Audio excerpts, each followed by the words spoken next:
Welcome into the Bush Talk podcast. And as I always say, it is the number one podcast in the state of Kansas until somebody disputes it or proves me wrong.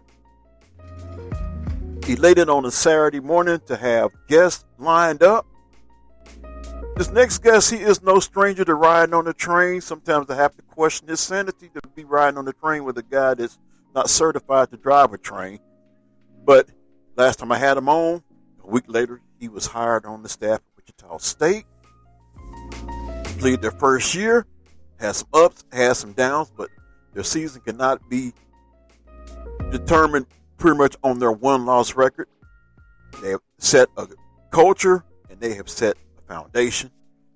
I like to call this young man my good friend, none other than Coach Antwain Scales. Coach, welcome aboard the train ride. Thank you for having me on. Man, it is a pleasure to have you on. The last time we was on here, you was coaching JUCO ball. Coach Terry Nooner had just been hired on at Wichita State. And then like a week later or so, we get the news and the community about blew up that you was on the coaching staff. So congrats on that move right there. So Coach, tell me about your first year and what was the parameters that y'all were setting, and especially as looking forward toward the future.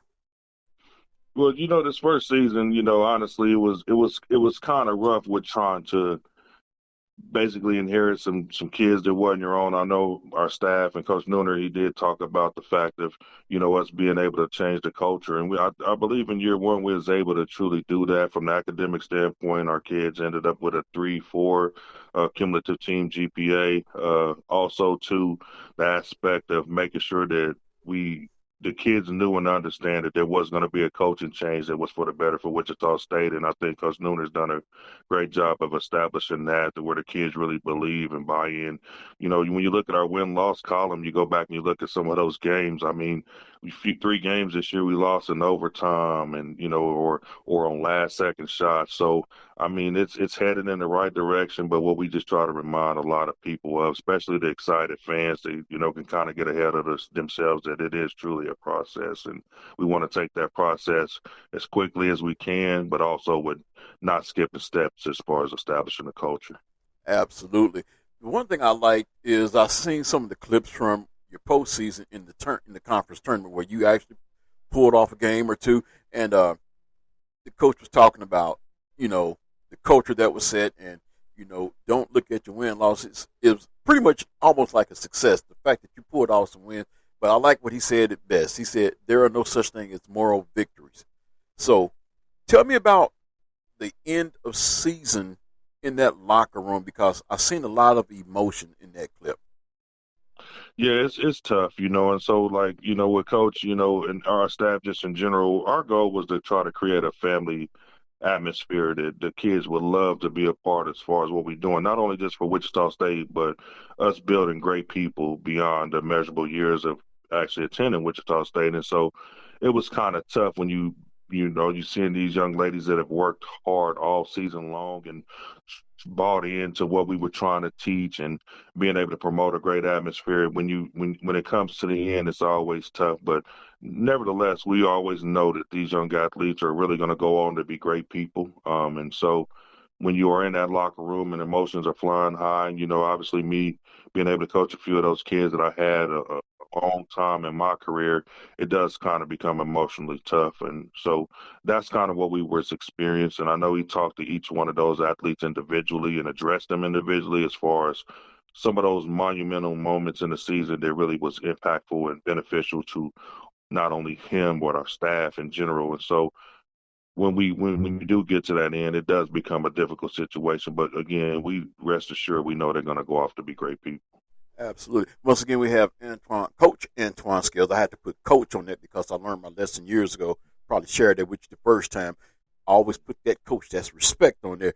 So you mentioned some of the girls that you coached back in the day that you was able to bring back home. So what was it like in the beginning process, and some of these young ladies were coming back home? What was that process like, and how did y'all manage to get them to come back home like a Treasure Joe? I mean, What was that like? Experience like? It was a great experience. So, Treasure had multiple offers at the Power Five level. And so to get her to come back for home, we just wanted to stress the fact to her the importance of playing home. I've always been a person that's really, loved the city of Wichita and Devon and making sure that you play for something, you play for pride and personal aspects and interests for her. So for her to be able to come back home was not only, she started her career with me at 5 years old when she was 4, turning 5 when I coached the Salvation Army Biddy basketball. Throughout high school, I actually left Brooks Middle School. She was there, but I didn't get a chance to coach her. Coached her in high school, and then ended up coaching her on her tail end of college. So that was a kind of a dream come true for the both of us. I know I made a promise to her parents that I would really truly make sure I looked after her and making sure that she was on the right track and being able to develop, and not only as a basketball player, but to a young woman, a career-driven woman. And she'll get her master's, this year and graduate. And so that's the complete purpose for what it's truly all about. So, but to lose Treasure was extremely tough, but I'm thankful that God took us down that road in the process. Absolutely. Now, the landscape of women's basketball, high school level, college level. I shared with you off the air that I've had the opportunity to see some games this year, and the one thing that stands out to me is the young talent that's coming up. And my assessment, and correct me if I'm wrong, but from what I've seen, such as I'm gonna throw some names out: Maddie Vickery, Michaela Askew, Jayla Davis out there at Blue Valley North. When you look at these young athletes, do you see the state of Kansas eventually being a hotbed where recruiters will come? And I know we live in a time where we're talking NIL, even for the women's side, and we're talking about transfer portal. But is Kansas beginning to be a hotbed where recruiters will come and check these young ladies out? Most definitely. I think the talent is just unlimited as far as young athletes. Obviously they have more resources. Have more access to personal trainers. So it's a big spectrum as far as them being able to develop the correct way. And I think those young athletes do a good job of making sure they market themselves properly.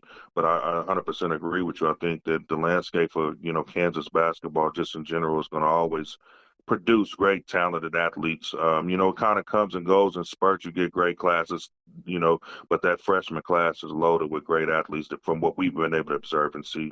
Obviously, thinking about the transfer portal and NIL, it does play an intricate part. That's why Wichita State, we're trying to implement other ways, with NIL to making sure that we are competitive and doing our part to make sure we can get athletes that are in the state of Kansas to be retained and obviously stay at home.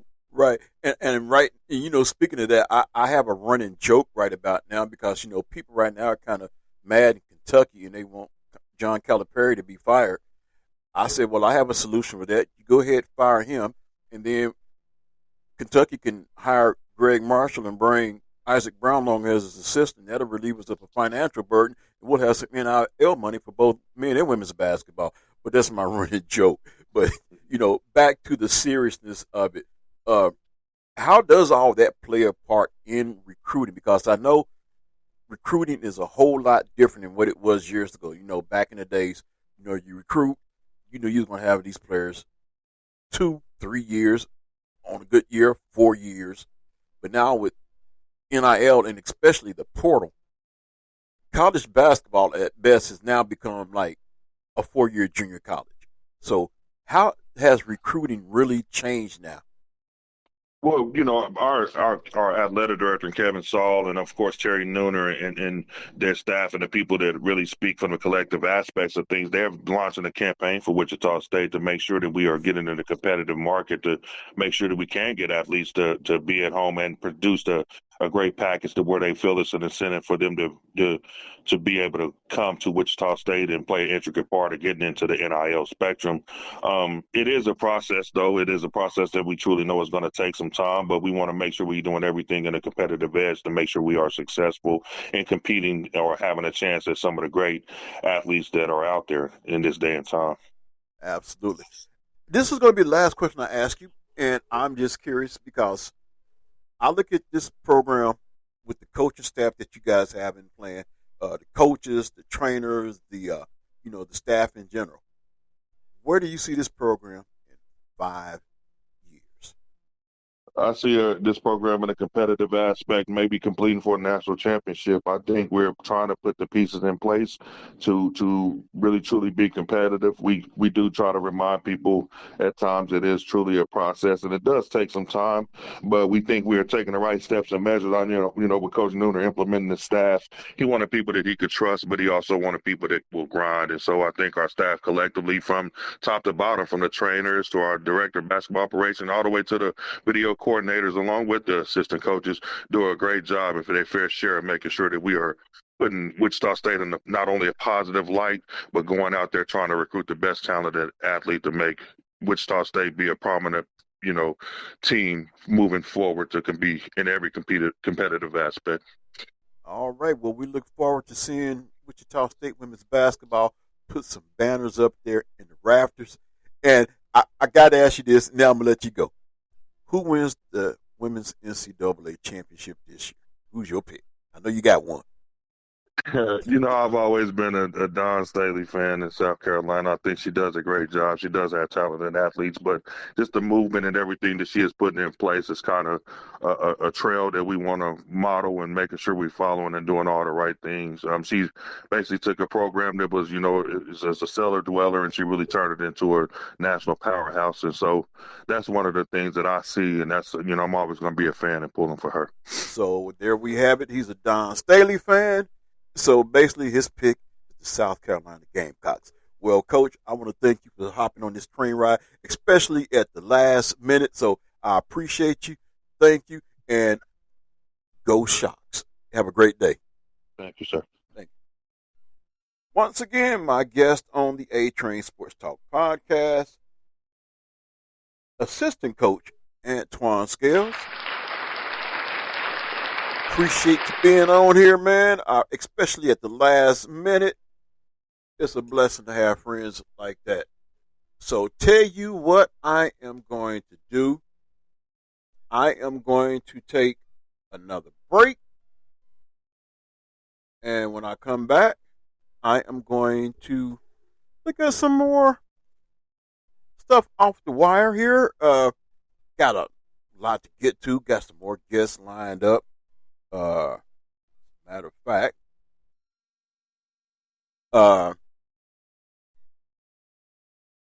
looking at a message I just received here now, I'll put it this way. Here's a teaser. One of my guests, Blair Spotlight, her last name is Smith, and we're talking Derby. She's a senior. Question is, which one do you think it is? I'm going to leave you in suspense. But right now, let me get to this break. And when I come back, I will have some more for you on the A-Train Sports Talk podcast. So don't you dare go nowhere. This train is just now building up steam on a Saturday morning heading into the afternoon. Don't you go nowhere. Your favorite host and conductor, Anthony Smith. Be right back.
Welcome back to the A-Train Sports Talk podcast. That's right.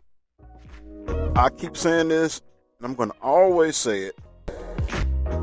The number one podcast in the state of Kansas.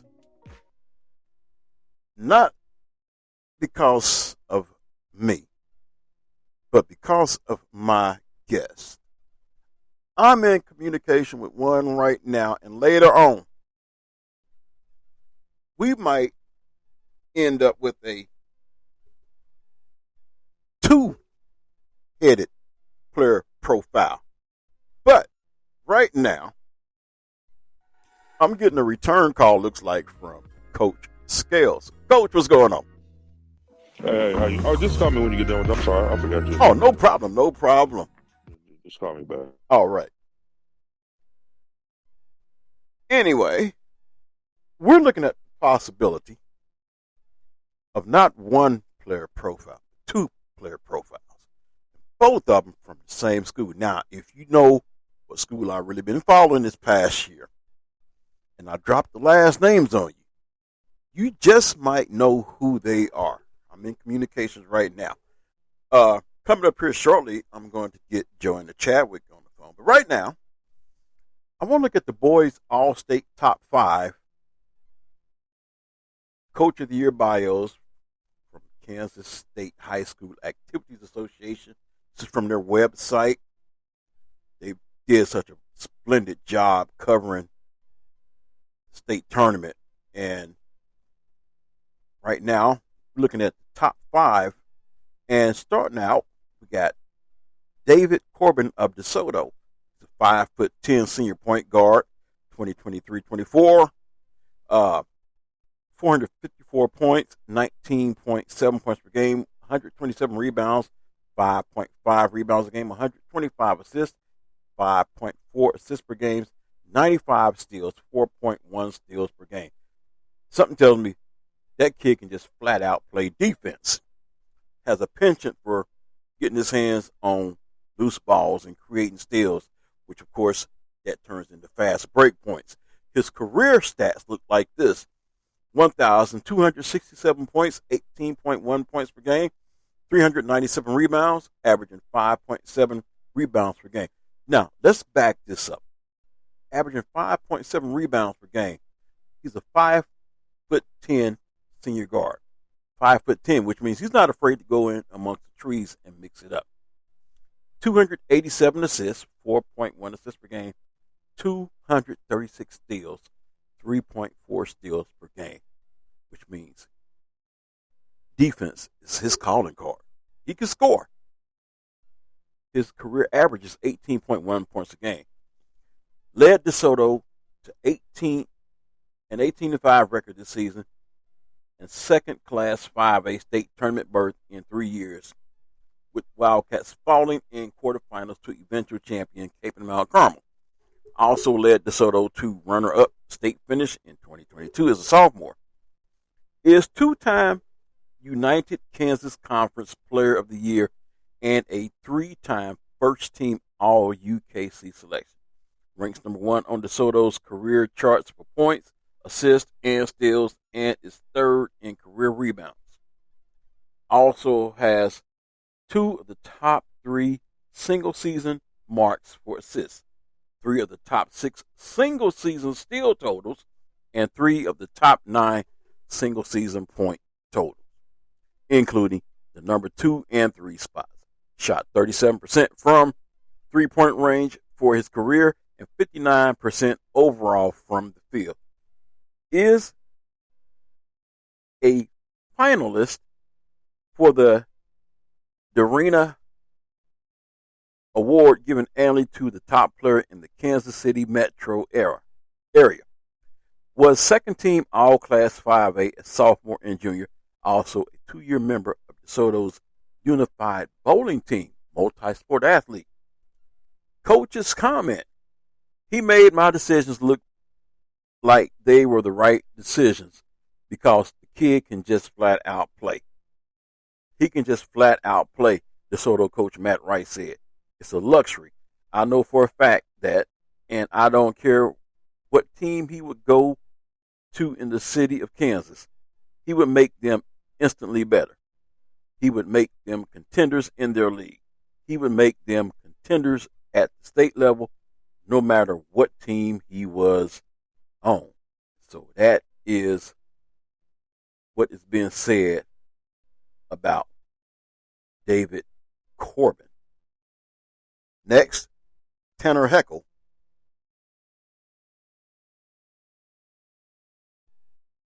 And he's from Linden High School, a 6-foot senior guard. 2023-24 stats, 515 points, 19.8 points per game, 189 rebounds, 7.3 rebounds per game, 100 assists, 3.8 assists per game. His career profile looks like this: 1,549 points, 17.6 points per game, 465 rebounds, 5.3 rebounds per game, 298 assists, 3.4 assists per game. Worth noting, helped lead Linden to runner-up finish in Class 2A, matching the best finish in program history, along with a second in 2011. The Tigers finished 25-1, losing only to Mountain Ridge in the state championship game. Was leading scorer for Tigers and unanimous first-team All-Flint Hills League selection. Also had 88 steals and 28 blocks this year and 244 career steals. Spent first 3 years as starter at Inman before transferring to Linden this season. Helped Tetuans to a 36-9 combined mark as sophomore and junior, with both seasons ending in sub-state with losses to eventual state champion Hillsboro 2022 and Mountain Ridge 2023. Was a top 11 All-State selection in football this fall after leading Linden to a 13-0 season and program's first ever state championship. The Tigers capturing the 8-player Division I title, also a state champion in track, sweeping the Class 2A long jump and triple jump titles last spring. Has committed to Illinois for football. One moment. Hello. Good morning. My name is Nancy. May I please speak with Anthony? Right now he is in the middle of a radio show. Could you call him back? Oh, okay. What's the name of the radio show? It's actually his podcast. It's the A-Train Sports Talk podcast. Okay. Let me call Mr. Anthony back. I would love to talk with him. He put in a request for some health quotes, but I would definitely give him can you give me a good time to call him back when he's not talking to people, where he can talk to me? That's kind of hard to say because he's kind of booked up pretty much today. But I definitely respect that, and being booked up is definitely a good thing. Okay, well, are you able to take my name and my number, and that way when it's convenient on his time, he can give me a call back? I'm showing on the caller ID a 747-6028 number. Yeah, I want him to call him. I want him to call me back at my desk. I don't want to miss.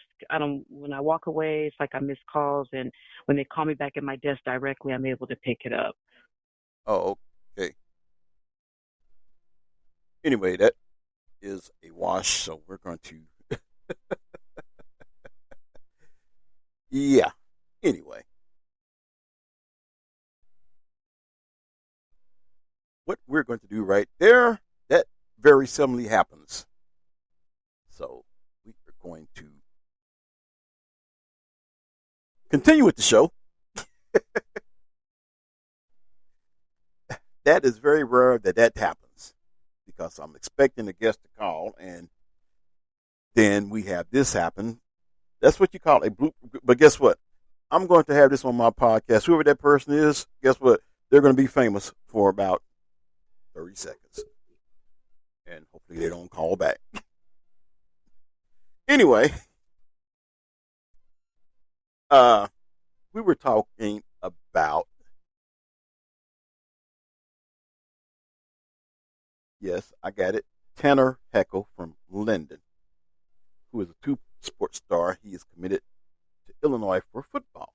Anyway, his coach's comments goes like this: Tanner is arguably the best athlete in the state. Linden coach Michael Massey said, you add in his high basketball IQ and skill level, it makes him one of the top basketball players in any class.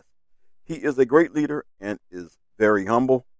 He does things the right way on and off the court. Up next, Joe Matoni. I hope I pronounced that right. From Blue Valley Northwest, 6'8" senior. His 2023-24, 435 points, 19.8 points per game, 188 rebounds, and 8.5 rebounds per game. So he's a window cleaner.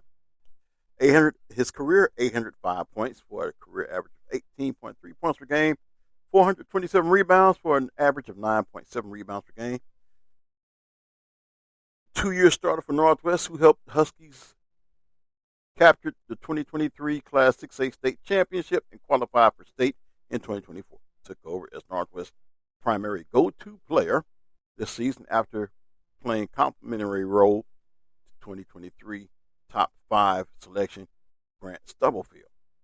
Had season high of 32 points on 14 of 16 shooting against KC Central this season. Shot 64% from the floor for the season. Had career high of 17 rebounds against Confluence Prep Academy from St. Louis. 2-time first team All-Eastern Kansas League selection and was league MVP this season. Has committed to Northwest Missouri State. Played sparingly as sophomore reserve on Northwest 2022 state run-up team. Also had 38 career blocks, 78 career assists, and 62 career steals in 2 years as starter. Coach's comment: there's a few things with Joey, Northwest coach Aaron Heim said. Being in a program like ours, he's had the opportunity to watch some of those that have come before him, and we talk about honoring the past by the way we play in the present and setting it up for the future. He's one of those kids that embodied that. There's a lot of work that goes with that, but having that as an example is powerful, and it helped Joey. He's had the opportunity to learn lessons from guys above him while playing and some of his failures during that time.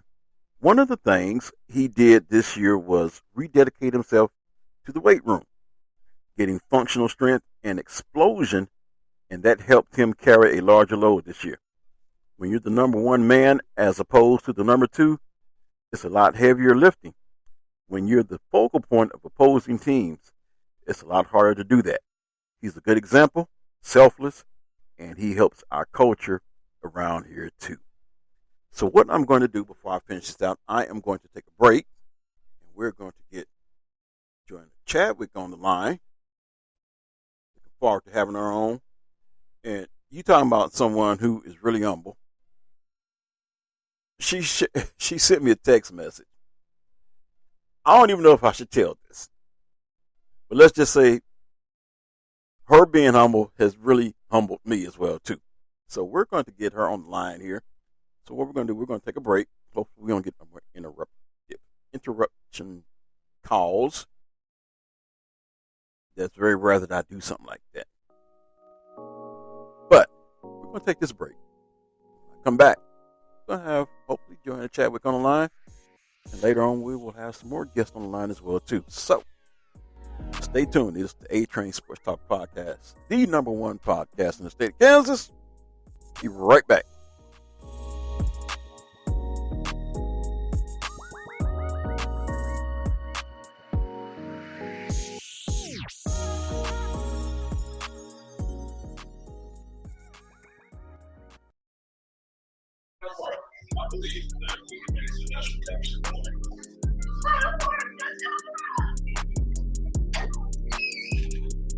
Welcome back into the A-Train Sports Talk Podcast.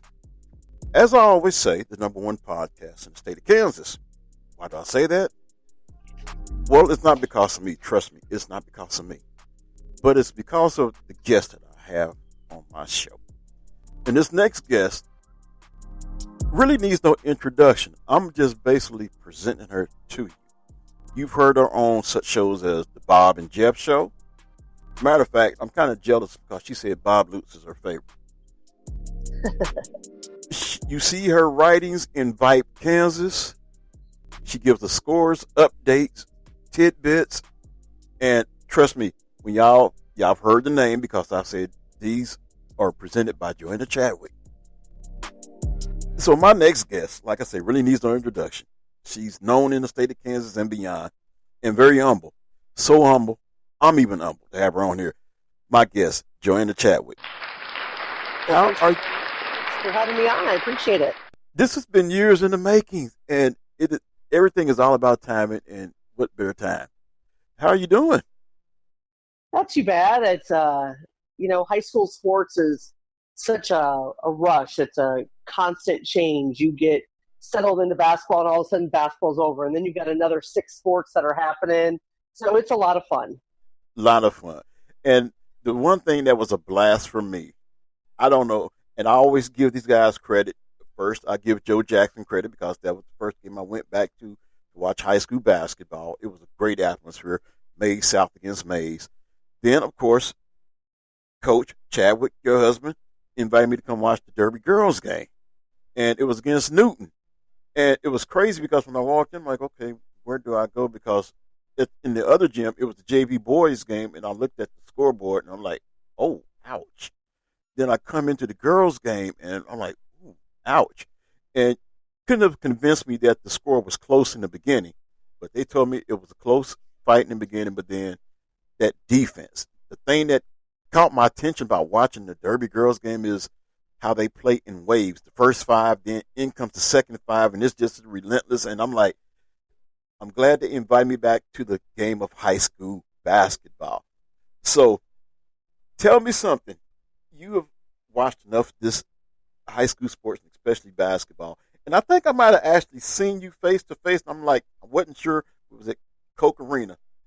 But what do you think about some of the young talent that is coming up? I mean, we've seen it right there firsthand at Coke Arena with the likes of Jayla Davis, Maddie Vickery, and, of course, Derby's own Michaela Askew. Well, it's really exciting just whether it's the boys or girls side. I think the girls side tends to get a little bit more overlooked, which is unfortunate because we've had a lot of great talent come through the Wichita area, through Kansas.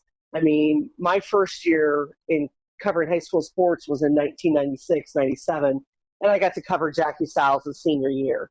And I've written about her so many times since then. She, of course, had the scoring record for a while in the NCAA, and then she's been passed several times now. But, Kansas has a great history, and I think that we tend to get overlooked, even though we've had the likes of Lynette Woodard come out of Kansas, Karima Williams come out of Kansas. And so I look at the young ones that we have. My concern with girls basketball, it goes beyond that we don't get a lot of attention into the fact that I just think that there should be more girls playing basketball. That's what I want to see. Right. But at state basketball, we obviously saw some great talent. Julia Davis is very special. But I was more impressed with Maddie Vickery and Michaela Askew. Yes. Those, the freshmen and the sophomore just coming out there and showing out on the big stage. Yes. And they battled through obstacles, and yet they still they dominated. Michaela's semifinal game was just absolutely ridiculous. It was. And I mean, she's just so smooth. I've been fortunate enough to watch her all season, and that's been a lot of fun. But then to be able to see someone like Maddie Vickery was great too. Right. I mean, all of that talent just alone in that one building. And I know we mentioned something about the guys because, I was blown away by the state final game between Shawnee Mission Northwest and Heights. And this was the one thing that stood out in that game. There's 10 starters. Everybody knows, obviously, you got 10 starters. 9 of them underclassmen. And the scary fact is, when you look at Shawnee Mission Northwest, they got their whole starting 5 coming back next year. I mean, is that not scary? Is that not scary? Yeah. Go ahead. Well, to me, I think that's just awesome because I think it's we're going to be able to see great basketball for a while, and that there's going to be others coming up who are going to want to surpass them, And I think that watching players grow on that level is really exciting too. I remember the first time I saw Jane Wooten play, and we were just sitting there just, wow, she is fun to watch. And then to kind of watch her grow was really fun too. And that's what we'll get to see, in the coming years. Mm-hmm. These young players, hopefully we'll get to see them back on there. But also we know that even though we can say, hey, this team should be back, this team should be doing this, we know that doesn't always happen. And getting to state is a very special time. Yeah. And I think sometimes that gets overlooked. I remember when Brian was coaching out at Heights, when he was an assistant coach out there, and they won 4 straight. And people are like, yeah, well, they won 4 straight. They had Perry. And I'm sitting there thinking, do you know how tough it is to win 62 straight games? Do you know how tough it is to win 4 straight state titles? I mean, even just getting to state, that is impressive. So these kids they're going to have a lot of obstacles. They're going to have to grow. They'll grow through the off season, but we get to watch them as they get to that next level, which is exciting. All right, so I'm going to drop some names, and of course we did kind of mention them, but we're going to mention them in depth. I'm going to drop some names on you. Let's start with Derby. Michaela asks you, what's her ceiling? Well, I mean, I just think that she's so smooth and she's so long, and the upside is there's so much opportunity for growth and for her to get better. The more time she spends on the court, she's just going to get better and better and better. Already to be at this level, I think that's probably the most fascinating part, is just you can see the potential. She doesn't just have the potential, though. She has that work ethic. She's got the people surrounding her who are going to push her past potential. And I think that's one of the best things to be able to watch, is when a kid actually goes past what we see as their quote-unquote potential. Absolutely. All right, next up, Maddie Vickery. Well, I mean, with her only being a freshman, I mean, she's a stone-faced killer out there, because she showed some emotion here and there, and I talked to her coach after their opener, and I think she got called for a travel on this just ridiculously awesome play, and he was pretty irritated with her, because you don't need to make that play at that point, but yet he and I laughed about it, because she's coachable enough to understand that, and she's going to figure that out, that just because I can do it doesn't mean I always need to do it. But yet for the fans, we just get to watch, wow, that's an impressive play. But just like Michaela, their ability to score, to handle the ball, to be able to shoot from any spot on the floor is really impressive. All right. Here's another young lady, 6'2". She's a forward. She averaged 23.6 points a game. Jalea Davis. I believe I'm pronounced that right. Yeah, I mean, she's already got so many people wanting her to come to their colleges. You sit there, press row for their opener in the tournament, and there's like 5, 6, 7 coaches who are there just to watch her. The exciting thing for the rest of that team, which is also pretty good, right, is they get to see them too. And I think that's one of the things to note as well, is that every time a player goes out on the court, they could be watching somebody else and they could see you, and they can see what you do. So, I think that her game is her ability to score around the rim, her ability to rebound. She handles the ball well, and I'm more of an emotional type player that I love to watch. And so that's my only thing, is sometimes I think that can be a little bit difficult. These kids, they play so many games and nothing phases them. I just want to see one of them pump their fist at some point. I just want to see them, but they're so locked in, and I love that. And so, yeah, she's got the sky's the limit for her right now. Right. And you mentioned show some emotion. Now, we have to admit, now, in that game between Topeka, Washburn Rural, and Derby, we actually seen Michaela show a little bit of emotion. Michaela shows emotion. I mean, there's no doubt about it. Yeah, no, I mean, I absolutely see that in her. And it's part of the reason why I love her. I mean, she just, I love seeing that emotion. And see, I have to say in my defense, because, I actually got a little part-time gig working with KFH, so I'll be a part-time fill-in on host air. But I ended up becoming a fan. When I came back to watch the high school game, I did not come back expecting to be a fan. But it's something about that, green is magic. And I'm pretty sure you got bit by that a few times. But while we was out there, I mean, it's exciting to be a part of that. And I mean, just for me, I've always been a big proponent of girls basketball. When I first started covering high school sports, we did an incredible job at the Wichita Eagle of covering boys sports. And there really wasn't, not that we did a bad job of covering girls, but I kind of made that my own. Yep. And I've covered a lot of outstanding talent around. And I just think it's a lot of fun to watch people who really care.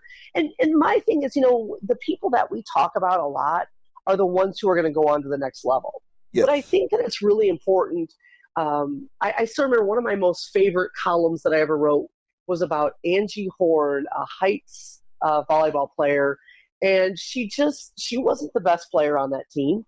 And yet she kind of held them together with her emotion, with her attitude and everything. And that doesn't always happen. I remember watching Kason Fisher-Brown, the Derby team of last year. Our son Cooper played on that team, and they finished third in 6A. Mm-hmm. And there's something about watching the leader be the gel there. And then there's that, other starter like Cooper was. He started all year along with Kason, but they were so tight. I mean, with Caleb Brown, they were so close that they were able to work through any sort of difficulties and keep that team so that it's not just a job. And I think a lot of times with as many games as kids play, it becomes a job. And so you really need those kids mm-hmm. who are the glue, not the one necessarily who's scoring 25 a game, but right. You need those other kids. And so I look at a kid like a Kyler Damo, who's probably known more for her ability to play softball than she is for basketball. And yet she was going to get down and she was going to guard and she was going to make plays. And so every team has those kids. And so that to me is what builds up those opportunities for those other kids, for the excitement level. Because, hey, look, I watched Connor Frankamp. I covered him through his entire career at North mm-hmm. High. And that dude is scored more points than anybody else in the City League. Great guy to cover. Loved him. But that team went to state one time in his 4 years. And they ran a box and one on him. And they lost that first game. You've got to have more than one player. Jackie Styles never won a state title. Her sister, Roxanne Styles, won a state title. They had more players around them. Right. And so that, to me, is what makes the game. So when you say green is magic, I think every team just, what are you building? What is that culture that you're bringing? Right. That makes something so special. Right. Because the one thing I remember, even when they lost the third place, when Derby lost the third place game, the one thing that stood out, all right, so Michaela's in foul trouble. She only plays like 12, 13 minutes, still scores 17 points, grab 8 rebounds. Well, it doesn't stop there. You have 2 more players, 7 rebounds apiece. I'm like, who does this? I mean, they're still relentless. If you turned the scoreboard off, you couldn't tell who won or lost because when you look at the stats, you still have 3 players with more than 7 rebounds apiece. So that's a testament to the coaching. Keep crashing the boards, keep crashing the boards. So that's one of the things I look at. I look at the small things, besides being a fan, but, I look at these things I'm like, how did this happen? I mean, how did a person with foul trouble only play 13 minutes, still ends up with 17 points, 8 rebounds in the game? So it's just some things to look at. So let me ask you this, because I'm not going to keep you on long. What does the outlook for girls basketball in the C League looks like next year? Because I seen that game between Derby and Eastern Sub-State, and that's one of those games too. If you turned the scoreboard off, you wouldn't have been able to tell that it was a blowout because the East High girls team, they were still fighting. They were still tenacious. It was like, we still got some fight in us. So, regardless of what the score is, we're going to fight you till the clock says 0. So how does the outlook in the city look for the girls, and who's the pretenders and who? Well, we're not going to say who the pretenders. Who do you think the contenders are? Well, I think that Heights will be right at the top there, along with Bishop Carroll. I mean, Heights brings back everybody on that team. They're very, very talented with such good guard play, and they're only going to be better next year as Kennedy Jackson and Samaya Ellis. Yeah. And then, I mean, that team is going to be very, very strong again. And I think Bishop Carroll, I mean, you cannot count out Bishop Carroll. They are just consistently one of the best teams in the area. And one of the things, too, again, that when I was picking all Metro teams and when I was picking all state teams, that we really made the point to note with them that we don't pick kids based on what is your potential after high school. We pick based on what is your production right now. What was it during your high school season? And the point for doing that is not all kids who are going to go on to have a great college career do very well in high school.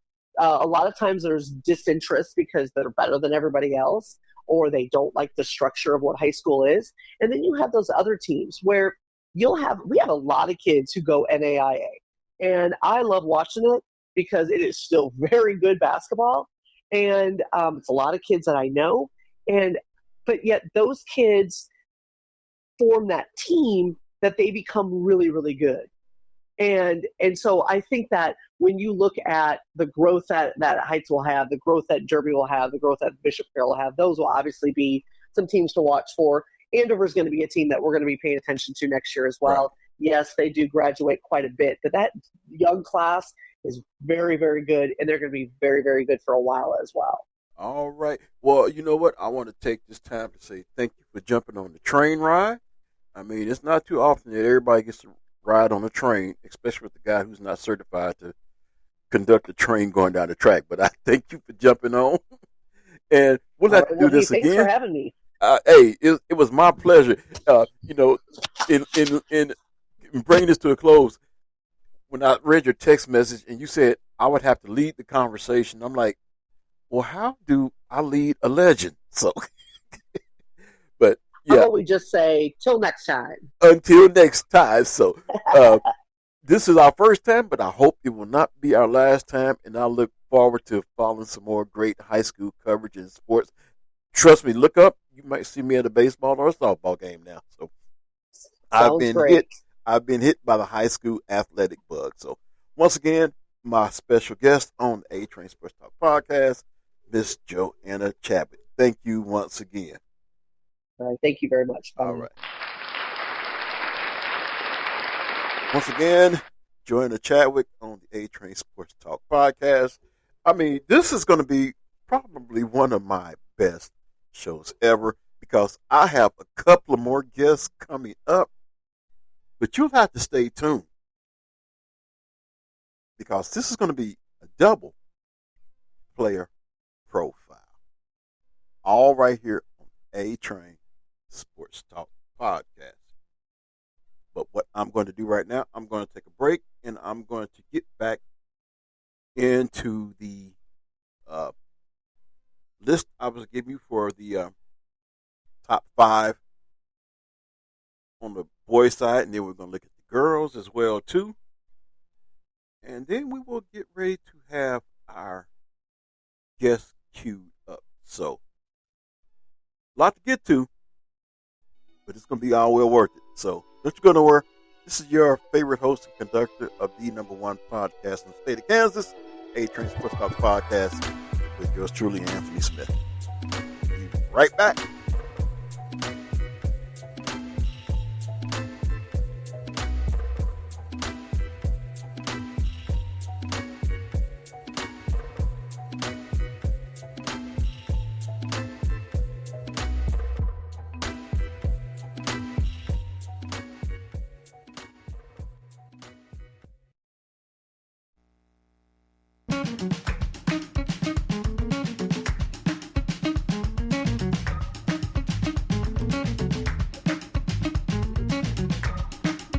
Welcome back to the A-Train Sports Talk podcast. Bloopers and all. Yes, I had to put that in there because rare moment. Thinking a guest is calling and someone won't tell me something about some quotes. So y'all heard how I kind of handled that situation. Anyway, like I said, that person's going to get their 5 minutes of fame or their 50 seconds of fame on this show. But that's all they're getting. And don't y'all call that number that I listed either. Y'all do that. Maybe I should edit all that out. But no, I'm just going straight up raw. I said I've been doing this live. Y'all would have got that. So y'all going to get everything on this show. Mistakenly answered phone calls. That'll be a first. Anyway, though, thus far I want to thank my 2 guests that have been on. Assistant coach at WSU, Coach Antwain Scales, and, of course, Joanna Chadwick, who's been writing since she picked up a pen and been covering high school athletics since she's been covering it. And y'all heard how long she's been doing that, even back in the days of the Wichita Eagle. So I want to thank my 2 guests once again. They are both deserving of their applause, and I'm looking forward to my other guests coming up. But what I'm going to do is I am going to go ahead and give you this rundown of the boys' All-State Top 5 and Coach of the Year bios, as we've already looked at David Corbin of DeSoto. And then we took a look at Tanner Heckel of Linden, who's also a senior. And we've also looked at senior Joe Mattioni. I think that's how you pronounce it. Joey Mattioni, also a 6'8" senior forward. Which now leads us to right here locally, Wichita, Kansas, out of Cape and Mount Carmel. William Thingville, 6'4" senior guard. 2023-24, his stats look like this. 455 points for 18.2 points per game. 175 rebounds for 7 rebounds per game. 78 assists, 3.1 assists per game. For his career, 1,005 points, 11.1 points per game. Led Cape and Mount Carmel to program's first state championship since 2012, as Crusaders came from behind to beat Piper 62-59 in Class 5A title game. Scored 29 points in championship game while also adding 4 assists. Led all scorers at Class 5A tourney with 73 points for 24.3 points per game, including 31 in a 67-64 overtime win over Highland Park, a season high after previously going for 30 against Bishop Carroll during the regular season. Is a 2-time first-team All-Greater Wichita Athletic League pick and helped Capen to a runner-up finish in Class 5A last year, falling to Andover in the title game. Had season highs of 12 rebounds and 8 assists. Also was starter for Capen football team that finished runner-up in Class 5A this season to Mill Valley. Coach's comment, he showed some good leadership and became more of a scorer. Capen coach Steve Eck said when he was a sophomore and junior, especially a sophomore, he was more of a three-point shooter. He really worked hard on his mid-range game, and that paid off in the state tournament. Instead of shooting threes, he was able to get to that mid-range and shoot that shot pulling up. It just helped him with confidence to get those shots down. We had special options for Will to get open, but Will could also get them on his own, too. We basically just let him play. When you have Corbin Johnson on one wing and Will on the other, it's kind of hard to double team somebody. Will basically had the green light, and he knew it. The Gatorade Player of the Year, the Kansas Gatorade Player of the Year, T.J. Williams, Wichita Heights. T.J. Williams, Wichita Heights, 6'5" senior guard. 23-24 stats look like this. 351 points, 14 points per game.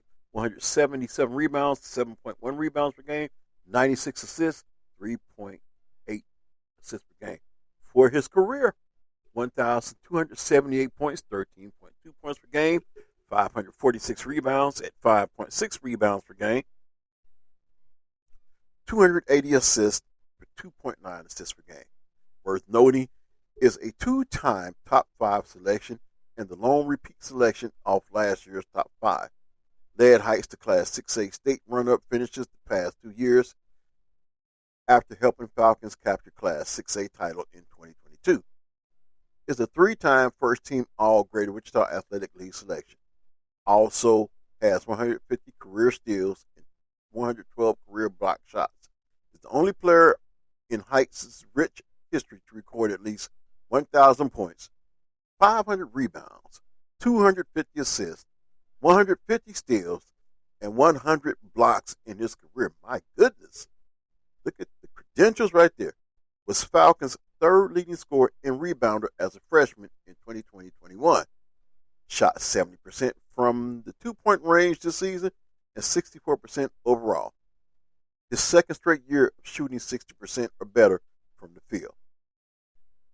State's overall top recruit this season has signed with Wichita State. Was finalist for Kansas Gatorade Player of the Year last year and is again this year, and may I add, is Kansas Gatorade Player of the Year this year. His coach's comment, we felt early on leadership was something he had a real natural gift for, Heights coach Joe Auer said. There are leaders by example. There are leaders by their energy level. There's a lot of different types of leaders. But as far as all the kids I've coached in 2 sports at Heights, I've never had a kid who embraces every aspect of leadership like he has.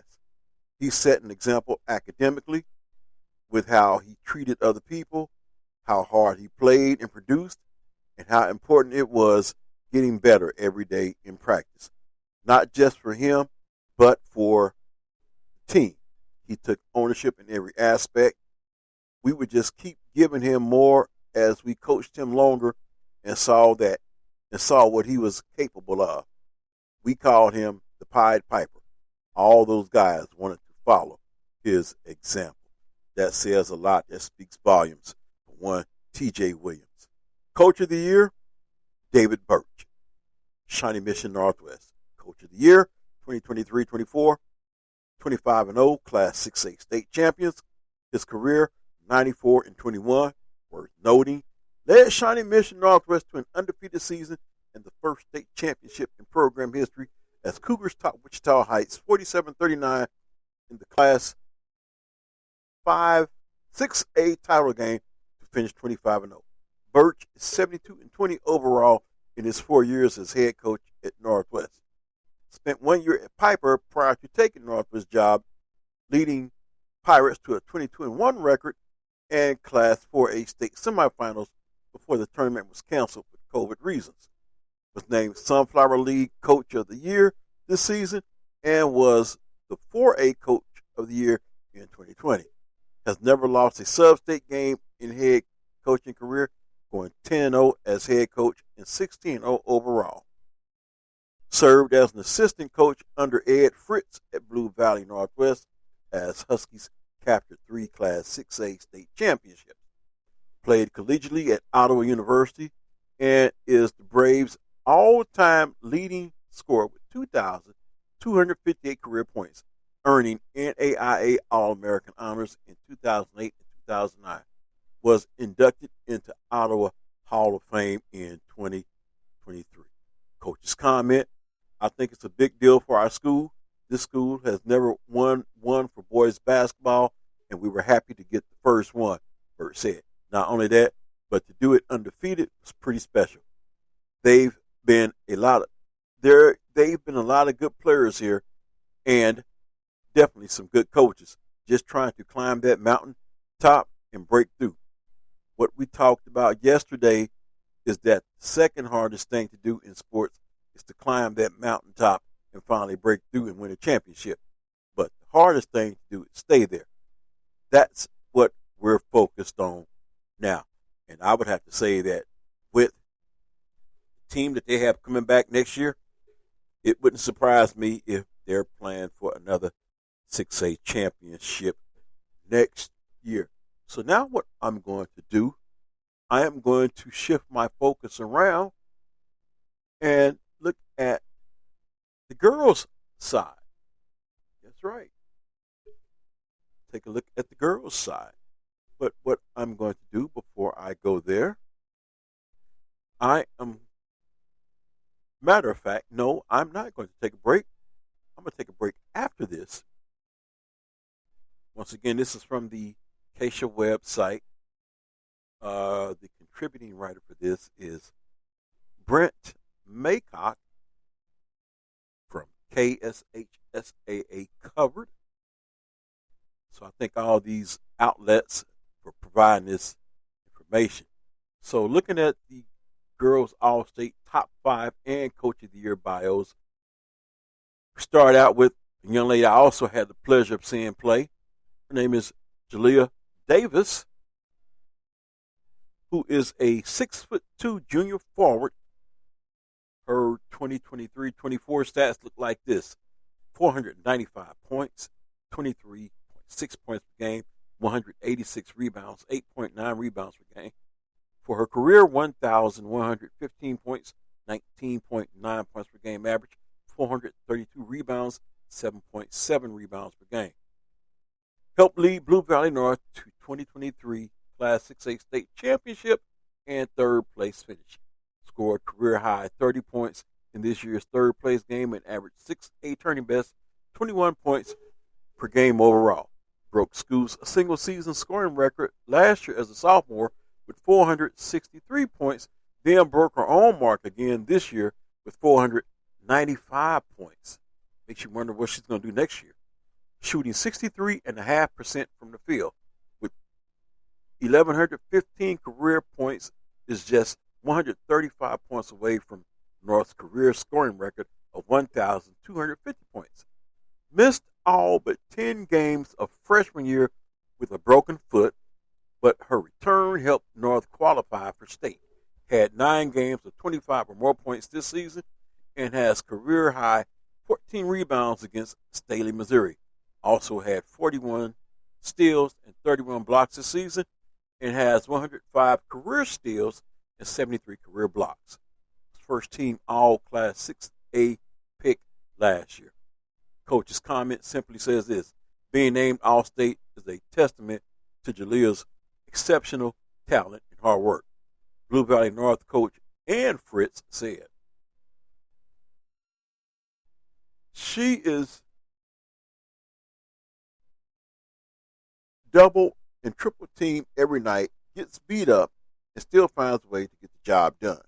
Not only is she a special athlete, she also excels in the classroom, and she is a member of the National Honor Society. On that, you have to applaud that young lady for that, because that puts the emphasis on student athlete.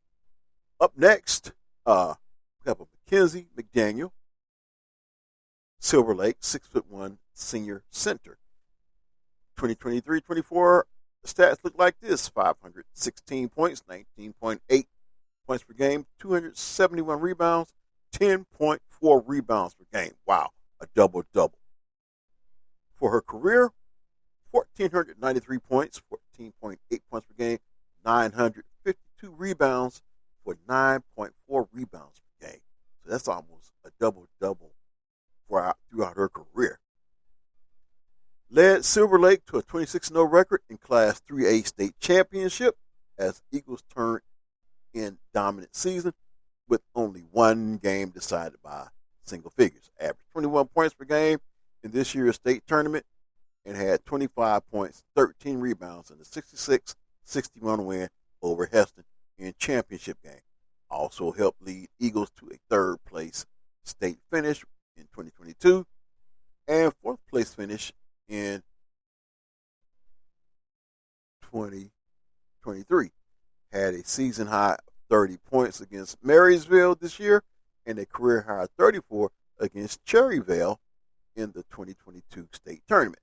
Also had career best 18 rebounds in Cherryvale state win. Added 47 assists, 85 steals, and 155 blocks in her career. Ranks number 1 all-time in school history in total rebounds offensive and defensive rebounds, and 2-point field goals made.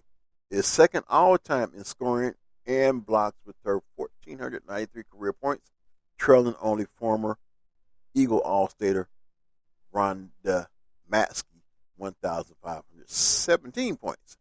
Holds single-season records for total points, 2-point field goals, points per game, offensive and defensive rebounds.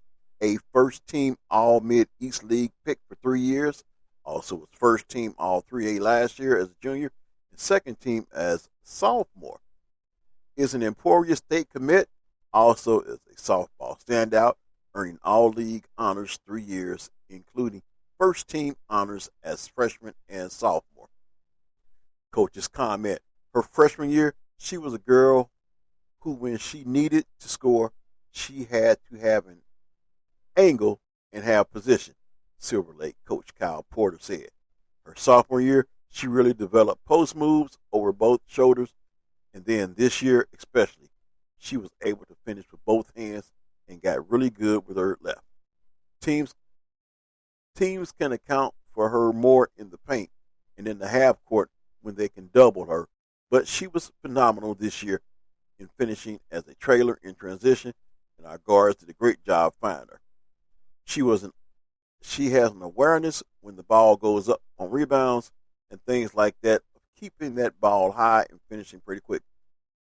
She's got tremendous hands, and Mark Johnson, our assistant coach, who works with our post, has done a phenomenal job with her, and she's gotten a lot of work with skills trainers and AAU program she's been a part of to develop as well. A young lady I had the opportunity to meet at Coke Arena. As a matter of fact, their team won the 6A state title. On the girls' side, Cameron Smith, who I will definitely reach out to her and see about getting her on as well, too. She's a 5'8" senior guard, 380 points, 15.2 points per game, 140 rebounds for 5.6 rebounds per game, 84 assists for 3.4 assists per game, and 75 steals for 3 steals per game. For her career, 1,300 points, averaging 14.6, 641 rebounds, averaging 7.2, 324 assists, 3.6 assists, and 262 steals at a 2.9 steals per game. Led South to its first class 6A state championship since 1995 as Raiders topped Washburn Rural by the score of 47-37 in state title game. Led Raiders to an undefeated Sunflower League championship and 24-1 record overall, with lone loss coming to 4A champion Bishop Miege.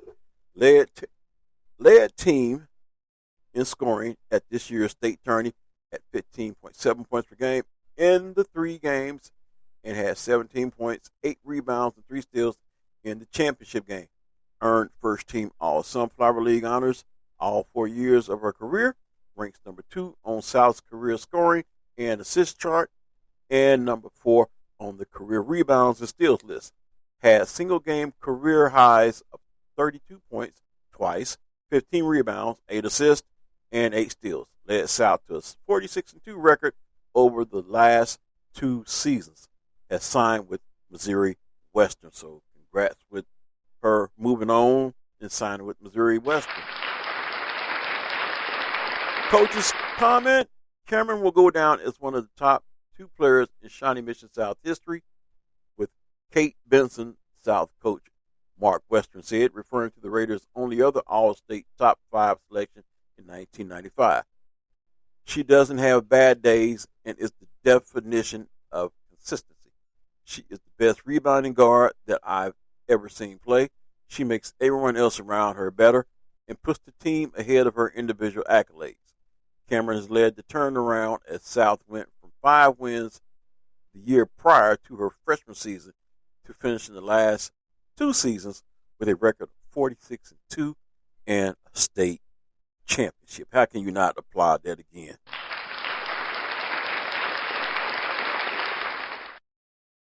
Taylor Weishar, Riverside, 6'3" senior forward. Her stats this year look like this: 597 points, 22.9 points per game, 301 rebounds, 11.6 rebounds. Another double-double machine.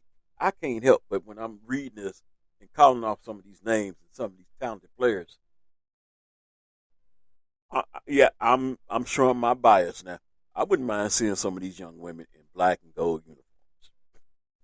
I'm just throwing it out there. Anyway, for her career, 1,623 points, 16.7 rebounds, 16.7 points per game, and 11.3 rebounds per game. That's for her career. She's been a double-double machine her career in high school. Led Riverside to back-to-back Class 2A state runner-up finishes with the Cyclones falling to Marine Academy in the 2023 championship game and to Wichita Independent in this year's title contest. Averaged 19.3 points per game at this year's state tourney and had 24 points and 8 rebounds in the championship game. Is Riverside's career-leading scorer and rebounder and joined an elite club of players to finish their careers with over 1,500 career points and 1,000 career rebounds. Her single game highs of 47 points and 19 rebounds also are school records. Has been a unanimous All Big 7 League selection. Each of her past 3 seasons was a top 15 selection by Keisha covered last year, as well as first team All Class 2A. Also had 245 career steals and 142 career assists. Also was a volleyball standout for the Cyclones, setting school records for kills.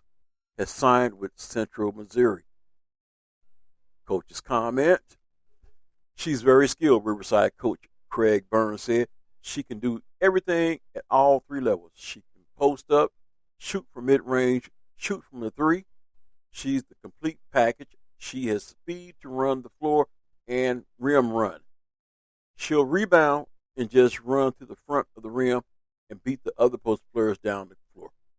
She has speed. She can handle it, dribble left and right. Just a highly skilled player who has really worked on her game.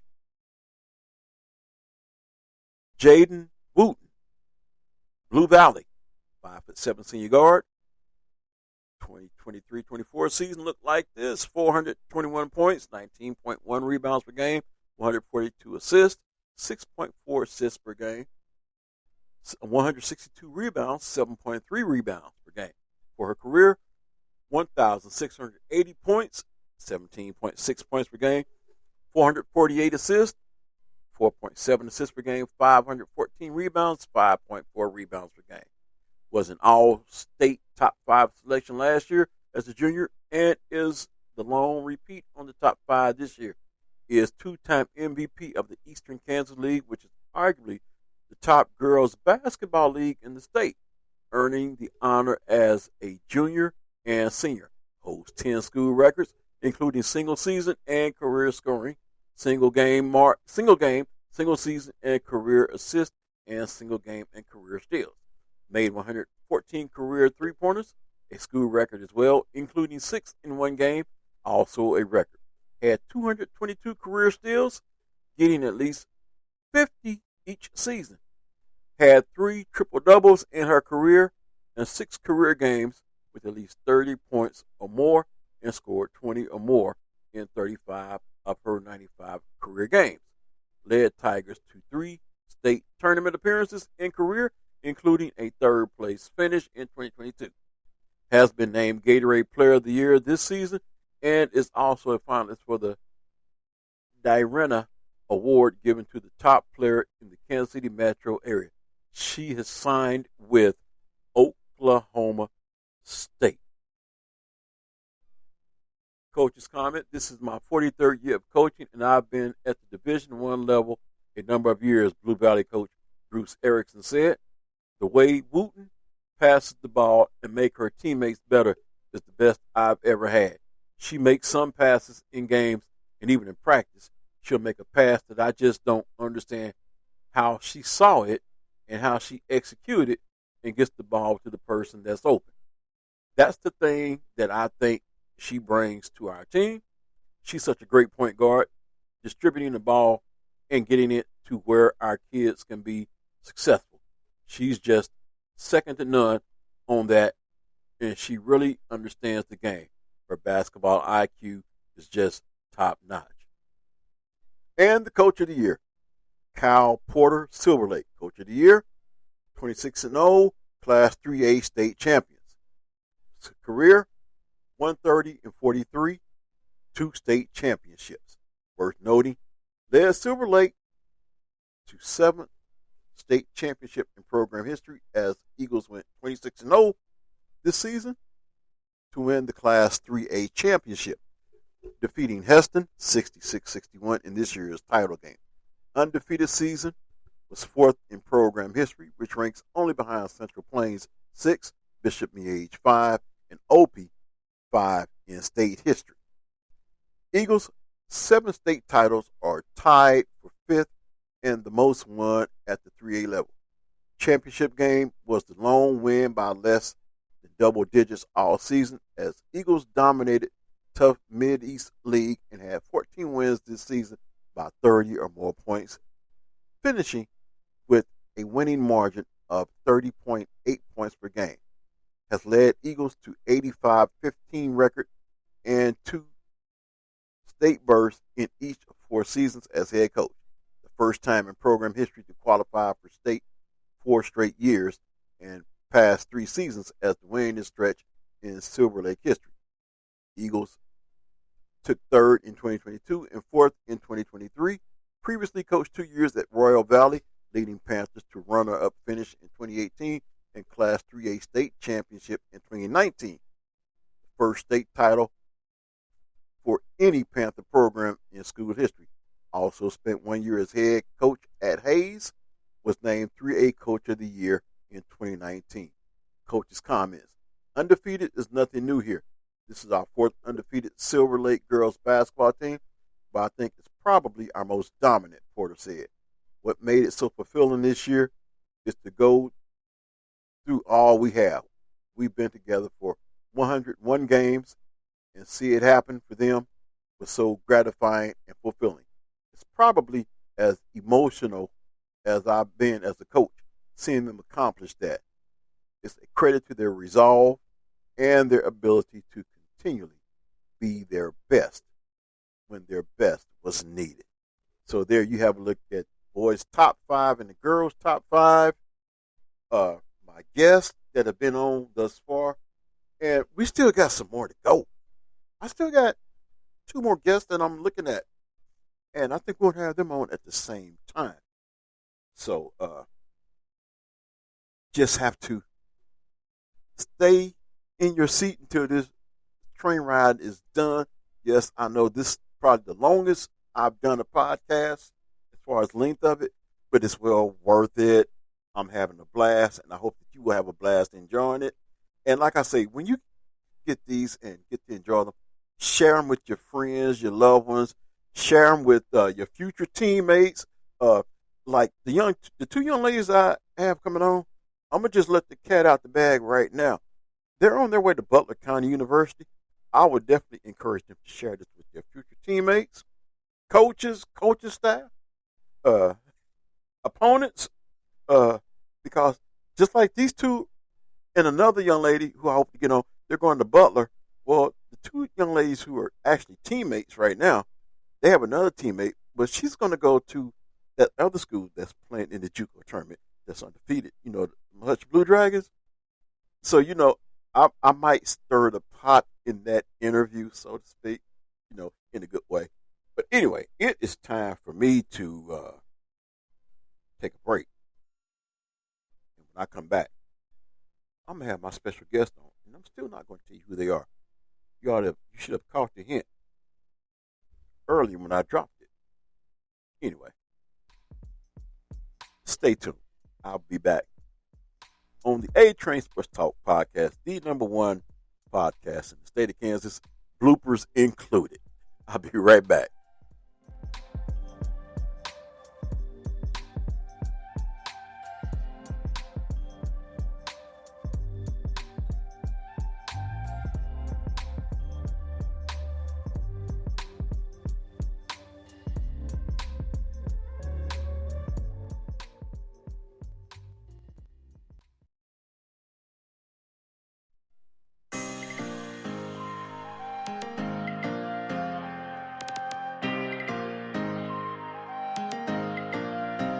Welcome back into the A Train Sports Talk podcast. As I always say, the number one podcast in the state of Kansas. I know some may differ. You might not believe that, but I'm going to keep saying that because it is number one because of my guests.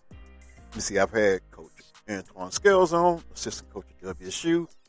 I've had a writer on in Joanna Chadwick, who's been around here forever and a day with her timely updates. And now I have saved the best for last. They bleed green. This year they're going to be bleeding purple and gold. They had a magical run this year, and let me be honest, made me a fan. Yes, I bleed green too, and green is magic. I thought they were sisters, but they're best friends. Pretty much the same thing. The Smith girls. I have the pleasure of having on the train ride Destiny and Madison Smith of the Lady Panthers from Derby High School. Welcome aboard the A Train Sports Talk podcast, young ladies. What's up? I am so elated to have y'all on here. Matter of fact, I was to the point where I was ready to just grab my little cheap equipment, find a coffee shop, and just get all the seniors on at one time. But you know what? This is just as good. So I am grateful and honored to have y'all on here. So how are y'all doing today? I'm good. You know, it's March Madness, so it's a good time. Good. So, like I say, y'all made me a fan. I always give credit to where credit is due because my first game I was invited to was the boys' game. I went to Mays South versus Mays. I was invited by Joe Jackson. But y'all's coach, Coach Chadwick, he said, you need to come out and check out the girls. Come check them out. So the game I made it to was the game against Newton. And it was kind of twofold because I went into two different gyms. I seen y'all playing, but then I heard this extra noise and I went around the corner and it was the boys JV. And when I looked up at the scoreboard, all I could do was say, oh, ouch. And then I came back in y'all's game and I looked at the scoreboard and I'm like, oh my God. And then what got me was coach's substitution pattern, 5 in, 5 out. And the defense is just as relentless from the first 5 to the second 5. And then when y'all went deeper into the bench, they're still playing defense as relentless. So how did y'all get to that point? Maddie, you want to go first or you want me to go first? You can go first. Okay. I feel like defense has always been our thing. You know, me and Maddie have went through 3 different coaches, and they've all played different defense, and Chadwick really harped on defense for us this year. And so when we needed a quick little breather, our second 5 would come in, and a lot of teams wouldn't expect it. And so they would come in and be defensive, like straight stoppers. And then we would get back in, and it kind of it went for everyone. That was our goal this year, to keep teams, I think, under 40. Mm-hmm. And so that's just what we really harped on, and we proved it this year. Yeah, I think what Dust just said. I feel like all 4 years being in Derby, like, defense was our main thing, like, because anybody can score, really. So it's like, but not everybody wants to play defense. So, like, having a program that everybody wants to play defense just made it a big thing.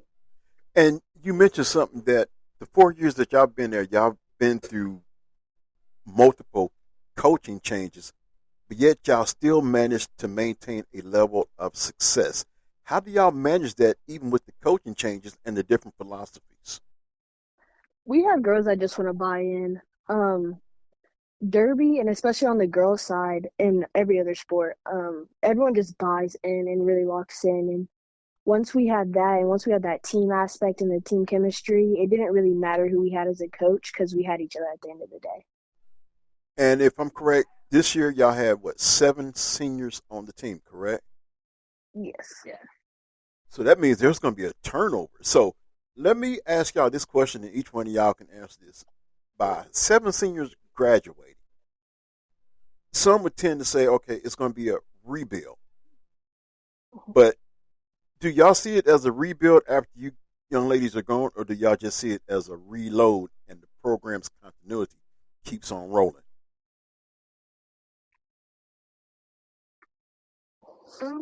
I feel like I honestly think it's kind of going to be a mixture of both because I feel like with having 17 years, it's harder to the underclassmen in games and like get them the feel of the game, like being at a higher level. But also, I feel like there's still like the juniors and the sophomores that are there that I think they can get it figured out and like still be as good. Yeah, disagreeing with what Maddie said, honestly. Um, they're gonna have to do a little bit of rebuilding just because, again, like we lose a lot. But there's gonna be a lot of juniors that step up, a lot of sophomores, and just filling the roles that we had. Absolutely. So now, you young ladies, and this is where I get to have a little bit of fun now because y'all have signed y'all's letter of intent, and I'm pretty sure y'all got offers to go elsewhere, but y'all pretty much settled and locked in on going to Butler County. Of course, I know for a fact that there's three of y'all in this area that's going to Butler County, but y'all have one teammate, and I'm just kind of trying to figure out how this set well with y'all. Decide that they're going to go to the opposite end of the state. They're going to go to Hutch. So, how's that rival been thus far? We're already talking crap to each other. We're both happy for her. That's where she chose to go, and that's where she sees her best fit as. But the rivalry's already started, even when we were already teammates. So, just ready to continue that rivalry for the next couple of years. Yeah, I was just trying to stir the pot in a good, fun way because I'm like, okay, so we got Butler, we got Hutch. I'm like, this ought to be very interesting. I'm wondering how much crap is being talked already. A lot of trash talking going on already.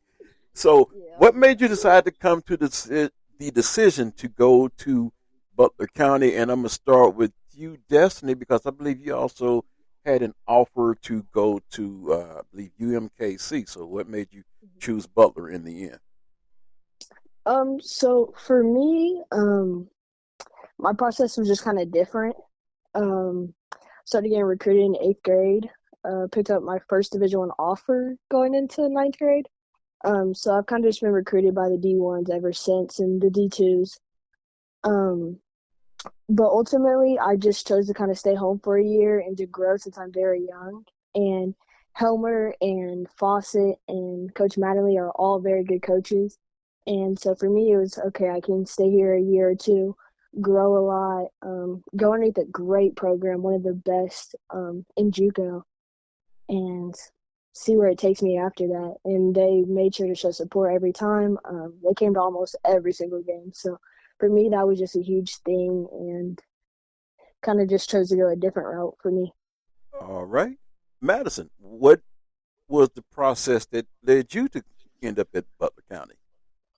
So mine was different than Des. Like, it was a lot smaller schools, NAIAs, JUCOs, like, that were reaching out and stuff. And I originally wanted to go far, like, just to get out of Kansas, like, find something different. But after the first conversation with Fawcett was actually Des introducing us, it clicked automatically for me. Like, she was a great person to talk to. Like, it was just an easy vibe to go with.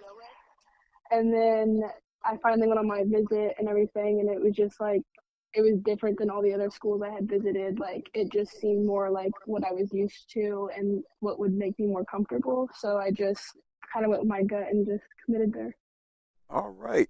Now, one question I like to ask all my guests, especially my student athlete guests, I like to get their grade point average, and I like for them to emphasize the importance of maintaining a good grade point average and the importance of education. So this time I'm going to do it reverse. Madison, I'm going to start with you. What's your grade point average, and what's the importance of education? My grade point average, I believe, is a 3.3. And the importance of it, I just think it's important to kind of know. Sorry, I just think it's important to like get a good education and know what you're talking about when you are talking about stuff. So. Okay. And Destiny. Mine is a 3.2, but Um, Honestly, I know like a lot of student athletes just hate high school. Hmm. But in the end, like once you kind of look back at it and you kind of realize like high school does help. Um, and it does help prepare you for college and just even past college. So just understanding that and trying to see everything through. Absolutely. And I want to say personally, because like I said, when I came back into watching the high school game, little did I know that I would end up becoming a fan. And y'all actually made me a. As a matter of fact, while I'm sitting up here doing this podcast right now, I went to the gym this morning, and I'm wearing green.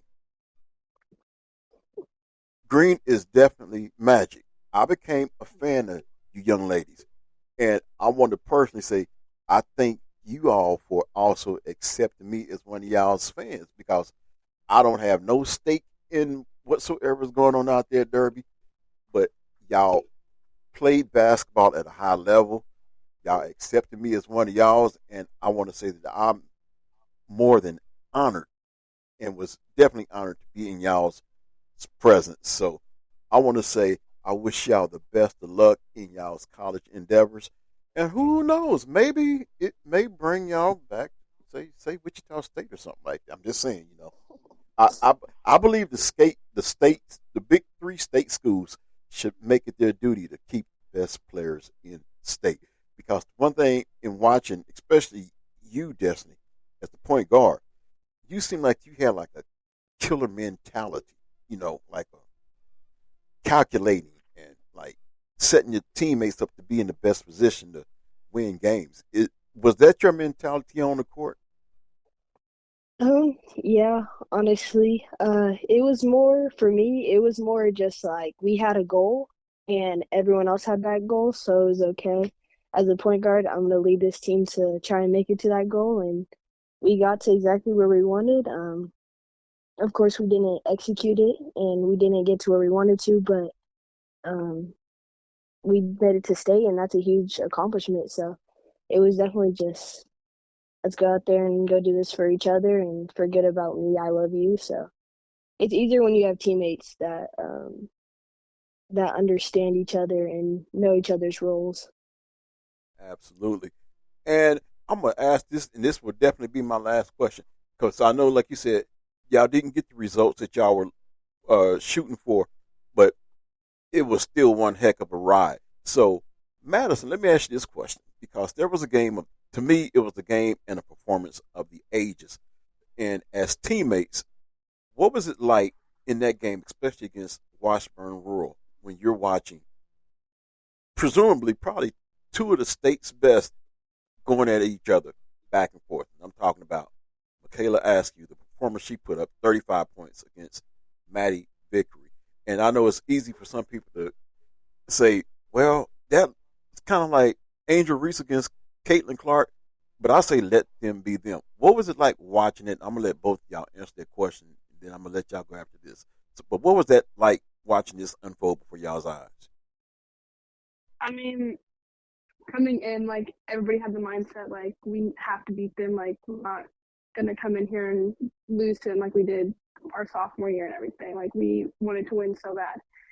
And I remember like halfway through the game, I didn't even realize how many Michaela had until I looked up and I was like, oh my god, like she's at 30 points. And I, to me, like, I did not want to lose the game because she had 30 points. And I remember telling her like she didn't drop 35 points just to come in here and not almost like try and win. Like I remember it was just a very, very hard game coming out of it. So